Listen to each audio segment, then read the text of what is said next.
Let me, before I get onto the proper topic, thank the organizers of PODIM as well as the great participants here. This is, I used to live in the region 20 years ago, and it's incredibly beautiful to see how things changed and how things are growing together again. I'm saying this a few days before the European elections. Not by accident, but because I believe the European Union, with all its defects and deficiencies, is still a truly great idea. And PODIM and everything that surrounds it is representing that in a very beautiful way. 7 times a day, when you lead a normal life in our industrial surrounding, you are confronted with something truly beautiful too. Not again the European Union, yes, but technology.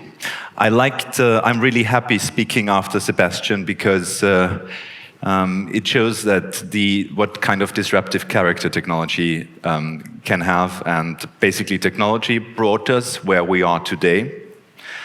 It brought us all the trouble we are in today, and together with a smart mindset, it is the only way to get us out of where we are. We can't continue. We need to start thinking what we do, how we do it, but it will be technology fixing the troubles we're in at the moment. So basically 7 times a day we are confronted with one of the highest forms of technology, which is space technology. Whoever puts on sunglasses in the morning or in the afternoon, the weather is not so perfect to do so at the moment, but is probably not aware that it is space tech. You got some on your, is probably not aware that you are using space technology. You were not, but you're a cool Batman. When you see a smoke alarm, I'm sure there is one here, but I can't see it because of the lights. When you see a smoke alarm, you are probably never aware that this is space technology. When you use a water filter to protect your coffee machine, some kind of classic water filters, this is space technology. When you use a battery-driven drill, battery-powered drill, very few people know that this is space technology too. It was developed in order to assemble the space stations. So what we do, and I will come back to that later, what the incubator, my team and me run does, is we are taking stuff which was developed for space missions, IP, whatever, and we not only try, but we make proper terrestrial companies out of it. Photovoltaic cells, by the way. Whenever you see photovoltaic cell on the roof, you can kind of feel a bit like an astronaut because it is 100% space technology too. It was developed in order to power satellite missions. So basically, to sum up this introductory round, space technology is really all around us. And we still can, and that's what the ESA Business Incubation Network, and we at Science Park in particular does, we terrestrify the beauty of space applications in order to make proper and powerful businesses out of it. I like how this Earth turns, because, So basically, what very few people know either, everybody had a battery-powered drill in his hands or her hands, and from now on, hopefully, you will kind of cherish this tool even more because it has something very special attached to it. But what very few people know either is that the European Space Agency is actually running the world's biggest startup support program, developing more than 250 startups a year based on what I've just explained. So in over 20 locations all over Europe, the agency created incubators similar to the Science Park Graz, which I'm very happy if you kind of research a bit on it, should you be interested. Powerful incubators, taking care of innovation, trying to create a spin-in, spin-out. We can also go for, we can also develop satellite missions if we want to, but our main objective, 90% of our work, is dedicated to developing terrestrial applications. Science Park Graz, it's a bit similar to Rockstart's, a very similar structure. We are just a catch-all incubator and not focused on agriculture. Our focus is high technology, high tech, and space. That's it. But everything Rockstart, this was really, really well presented. Everything Rockstart does is more or less similar to, completely equal to what we do in terms of concept. Science Park as such is a 17-year-old high-tech incubator, Austria's oldest high-tech incubator, and we're proud to say Austria's biggest high-tech incubator today, which is quite an achievement working from Graz. This is it's not the capital of Austria, but we're pushing hard to be the capital of innovation. And the ESA support program is, by the way, I started referring to the European elections, is, by the way, also an integration dynamism which is unmatched and which I like a lot. By bringing down to earth technologies which can change our planet, which can mitigate the trouble we've created by the technologies and by the use of technologies, kind of unconscious or not so unconsidered moves of technology, we try to create a better world. ESA really has this aim. We try to create a better world, but not only that, we thereby try to create the world of tomorrow today.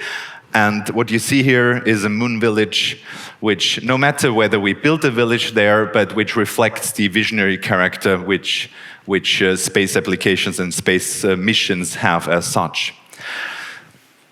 Everybody, I'm certain everybody who kind of has takes an interested look on the world, is fascinated by space. Whenever I go somewhere, everybody loves the general incubation, which we perform, the general high-tech aspect. Everybody is impressed because we got really powerful high-tech startups. But when it comes to talking about the ESA space incubation structure, everybody gets very bright eyes. This is lovely. This is what we live for as an incubator, and everybody, as I said, is fascinated by space. We are too, but actually, we are more fascinated by entrepreneurs. Entrepreneurs who try to imagine things which might not be there yet. There is rich guys building rockets like this Falcon 9. Visionary, smart, rich guys. They impress me. They impress everybody, and they should. But what impresses me more is symbolized a small kid which does not have any funding but just paints a space shuttle because it wants to envision itself being somewhere else. So we are driven by these guys. And whenever I have discussions or whenever I'm being asked what it takes to create a successful company, be it space or non-space, I'm taking a deep breath because, and I'm really meaning what I say, whoever tells you that he or she knows how a company is to be developed, whoever thinks that there is a one-size-fits-all solution, just this person is very close to being a fraud. Because there are so many different markets, there are so many different cultures your product or service needs to be placed at. There's so many different business models, there are so many different business cycles, there are so many macro and microeconomic elements which need to be considered. So there is no one-size-fits-all structure. So when someone wants to know what it takes, the guys developing startups should really consider well what they say. I do. And I think what I'm going to present to you now is open enough to still be true to what I'm saying, what I said before, but still give kind of an insight to how I see things and how to into the quality at which we develop startups in Graz and within the whole agency structures. So basically, of course, you need a problem. This is key. Without a problem, it's very hard to create a proper company. Without a problem, it's also not easy to by the way, perform good politics. I am from Austria. I know what I'm talking about. You remember the last weekend, lovely situation. So basically, you need a problem and which you are able to solve. This was, by the way, a joke, but ideally, you build a team around this solution too. And a team as such is not enough, but you need to focus very clearly, which, for example, Sebastian did. His fintech structure is very clean, very focused.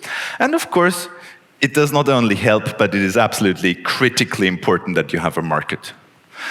Then there's other things, like it would be smart if you had some IP which can be protected. It would be smart if you knew properly what your potential market share could be, all that. But basically, at this stage, what you see here, this is already where a lot of people don't fully grasp it. And the big trouble is when you have an idea, you're so enthusiastic about it that you sometimes ignore the stuff, like some of the, like in between these questions or these words lies a lot of stuff where things can go wrong. So basically, that's the general mindset we try to focus on when we're working with entrepreneurs. And something which we are always being told is that successful startup creation and development is all about the story. 70% story, 30% technology and market analysis, etc. This is pretty true. This is also the reason why there's a lot of not so smart guys running around in the startup field, and everybody thinks that whatever they kick in, if they sell well, it will fly. I'm not too big a fan of this. I'm rather a fan of the under-promisers and over-deliverers. But there is something true about that the story matters. The story as such is cool. A story gives you an idea. It can kind of sell you where things will be going. It creates market value and serious valuations. But actually what is much stronger than just a story is if you sell a vision. Stories are cool, but it's about the vision. And I try not to be one of these incubators who kind of swap into a good story. I want people with vision. I want people who have the drive and the dynamism to really, really change the world. Because what I said at the beginning, we try to create the world of tomorrow today. And therefore, you need a vision. A story is not enough. We're always being told that creating a proper company is all about people. It's all about people. That's what someone told me when I lost half of my team for whatever reason. It's all about people, Martin. You won't make it. It's true. He was not right because we made it very well, actually. But yes, the people matter as such. But it's not the people alone. It is about how you structure them so they work together.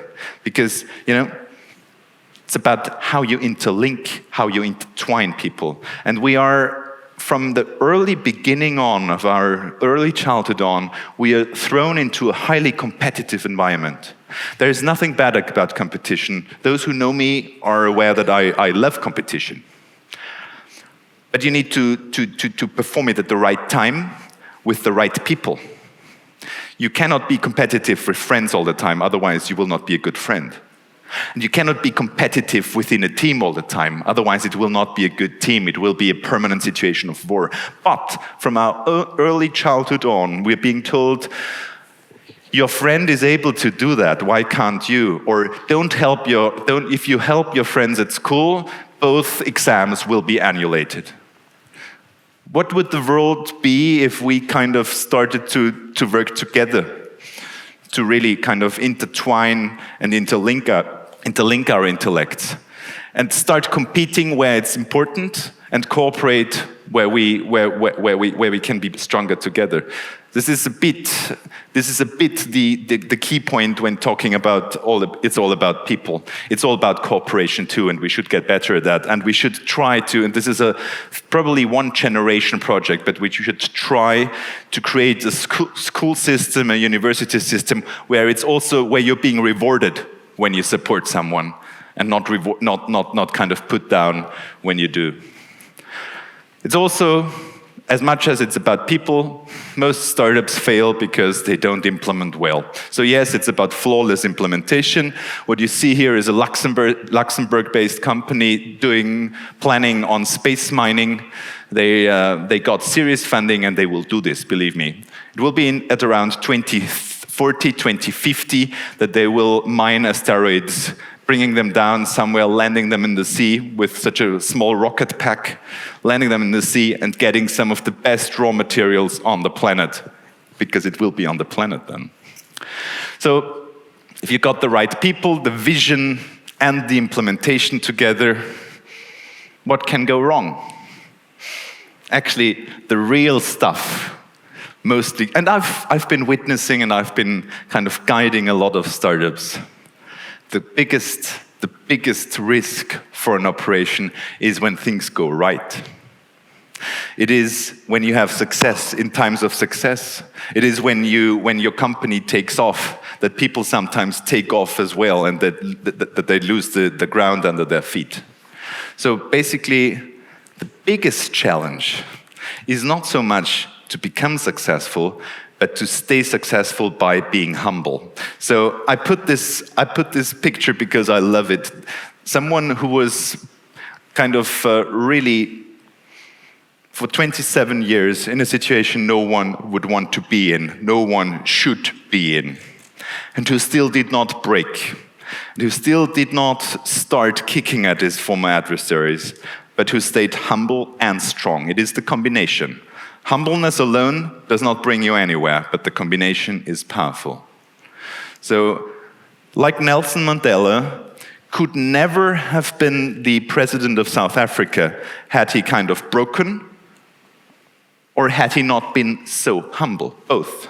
Because till the very end of his life, he was a politician, he was not an entrepreneur, but until the very end of his life, he was, at least to me as well as to millions of others, a real best practice example of how you should stay how you should be acting when life is tough, and how you should be acting humbly when life is good. What I think is critical is that you don't go into crowded territories with your entrepreneurial ideas, but to focus on the really tough stuff. This is tough. This is a coal miner. This is one of our biggest challenges because it is triggering, in many regards, scientific as well as environmental troubles, which are enormous. But focusing on the hard stuff is not just because it's good.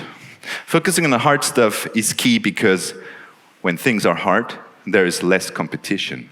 And you want to be working in an area where you don't have to compete with too many people, so you can cooperate with a few and win. So hard stuff, people don't like it. The weak ones, no offense, the weak ones don't like the hard stuff. So if you're good, you should go there and not run with the crowd. And we should also learn, and of course this is almost like a sales talk, but I think it's really true, we should learn from space and from the visionary element of space missions, from the idea of doing something which looked impossible, doing it. I always try to I always try not to quote Kennedy, but doing it not only because it's hard, but also because it's hard. Because again, there is less competition there. So what we can learn from space is to kind of get rid of the classic limitations, which, by the way, very often are being kind of implemented into our minds and souls by parents, by the surrounding society, etc. And it is those who kind of really get rid of this dragging gravity, feeling of gravity, who perform truly great in life. And it is important in this regards to think big, and I mean this not in the classic sense of, punch hard, do stuff the hard way. I mean this in the way that we should think in a holistic manner about the planet as such, about our social interactions and behavior, and about the quality we lead within our lives and the quality we generate around us. And I think the most important thing we can learn from space here down on Earth is that our bodies may be bound by gravity on a permanent basis, but our souls and our minds, they are not. We should be aware of that, because whatever we think of is gravity-free. We should use this, and I'm quoting the motto of ESA now, we should use this for the better of humanity. Thank you so much.